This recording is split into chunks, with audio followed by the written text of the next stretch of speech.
Thank you all. Joining us now, Executive Director of the National Diversity Coalition for Trump and President of the Trump Media Advisory Board, Bruce Levell. Bruce, good to see you. Thanks so much for joining us.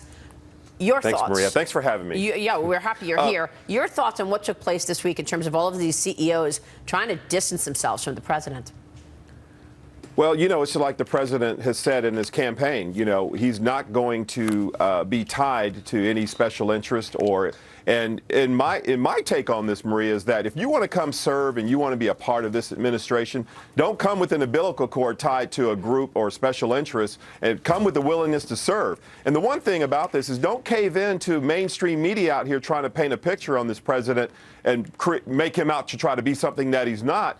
And cave in. I mean, we need something strong. We don't need weak people to come in this administration. We want people to come in here, as the president said, for the people, by the people, and put it back into the small businesses like myself, who we make up 80% of the tax base of the United States, the small business here, myself here having a business in Atlanta. So this president is keeping his campaign promises. Come to the table, but don't come weak. Yeah, I know, but people want to see strength when it comes from the president, when he denounces Nazis and neo-Nazis. Yeah. How come that was so difficult for him?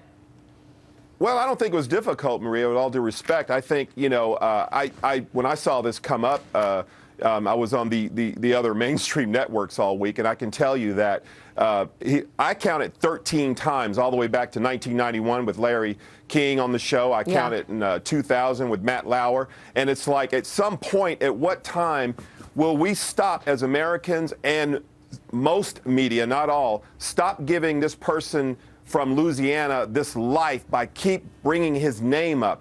You know what it does? If you notice, like here in Atlanta, have you noticed you haven't really heard from a lot of the civil rights icons, older folks like my uncles who marched with in the civil rights movement here in Atlanta? And the reason why, Maria, is because they know that anytime you give a negative darkness such as this person, who I will never mention his name ever, and I have challenged all the mainstream medias to stop giving life to this person. This is what keeps breathing it. Bruce, I understand, and believe me, you've got support, you know, here. So, but the people wanted. I mean, how hard is it to just denounce?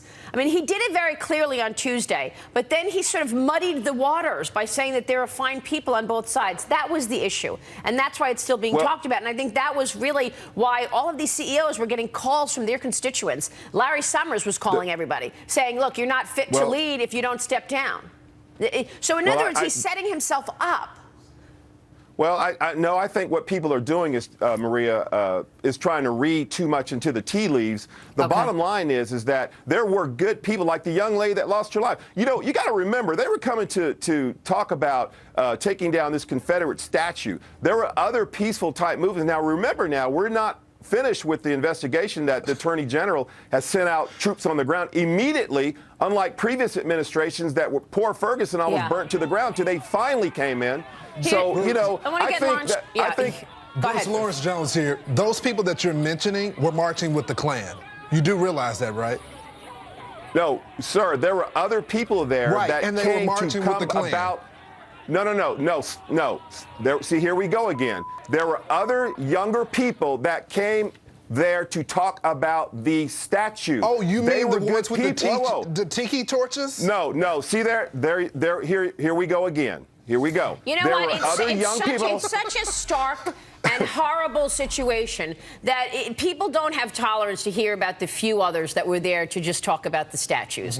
That's the thing, Bruce. That's the good people. Right. And I understand what you're trying to say. Is saying. But it's so bad, and it's so obvious, and it's a shame that we all have to come out and say, I'm against Nazis. I'm against hatred. I'm against bigotry. Yeah. I mean, obviously, but this is what's happening because there's too much muddying of the waters. That's why, Bruce. Go ahead, Lawrence. I want to ask you, Bruce, because I know this is a terrible issue, but what is the update on the president's New Deal for Black America that he talked about? Because this would be something that he could tell the community right now while race relations are out of control. At least I'm trying to deliver on this economic agenda for Black Americans. Do you have a status on that?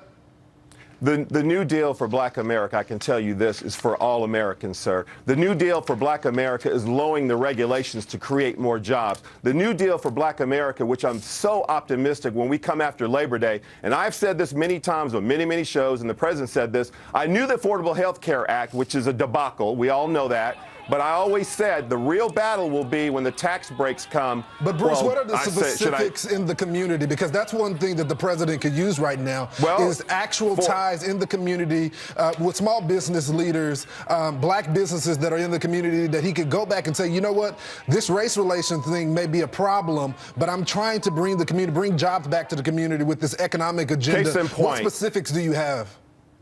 Case in point. Black teens from the ages of 16 to 19, the lowest unemployment in 17 years. So you have to realize that consumer confidence in itself is at its all-time high. The numbers speak for themselves. The Dow, the NASDAQ, we all know the numbers. The numbers are because of consumer confidence, which affects all Americans, all races, no matter who you are, whatever. So respectfully, and not to mention not getting into the weeds of where Betsy DeVos comes out as it relates to school choices that affects inner cities, a president that sits on Inauguration Day and speaks profoundly, directly to a lot of inner cities where no president in any inauguration has said that enough is enough in certain cities, but that Bruce, he's going to bring jobs and economic development. The way the president has spoken since Saturday and Tuesday, he has made it all but impossible for almost any business leader to stand next to him, whether it's a small black business owner or the leader of a major American corporation.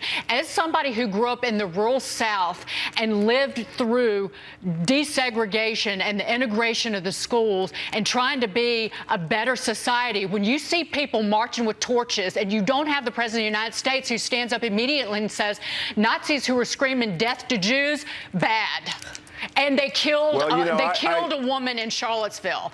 A white supremacist killed a woman in Charlottesville. That's where we are in this country. How do you have a business leader who stands next to this president until something changes in his rhetoric?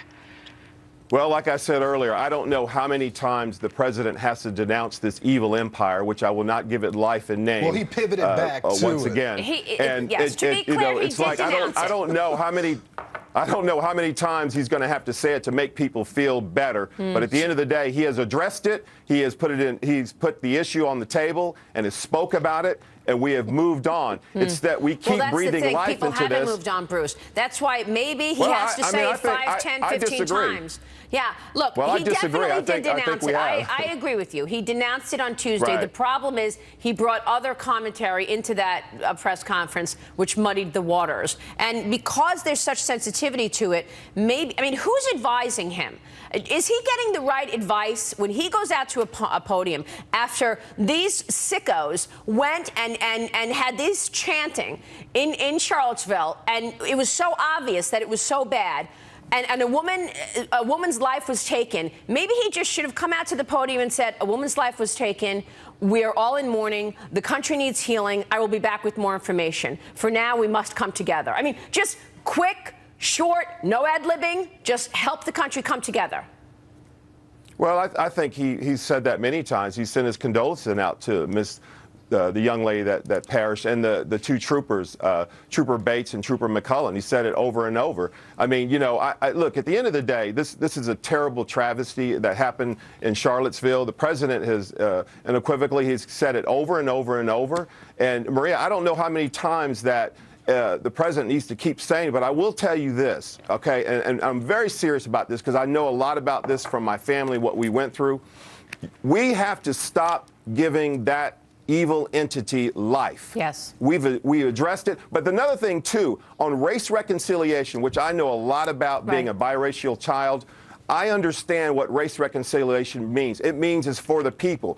We look around our groups. Are we segregated in our churches? Are we segregated in our communities? Are we segregated in our civic groups? We as a people have to reconcile. We can't look for the government or any government in terms of governor, state house to put policy on a man and woman's heart. Me as a Christian, I follow Christ as a reconciliator. Yeah. I think we as Americans have to reach out and ask ourselves this question, look in the mirror. Am I treating this gentleman down the street in my neighborhood because he or she looks different? We have to take the responsibility of race reconciliation and family restoration and stop looking at the government because, Maria, real quick, I want to make this point. Yeah, real quick. If we don't take accountability on terms of how we reconcile, then one day we're going to look at, we won't be able to protest anywhere. Right. Bruce, thank you very much for joining us today. Thank Appreciate you. your insights. Bruce Thanks. Levell joining us there. To be fair, Thanks for having me. it's so combative. We'll be right back.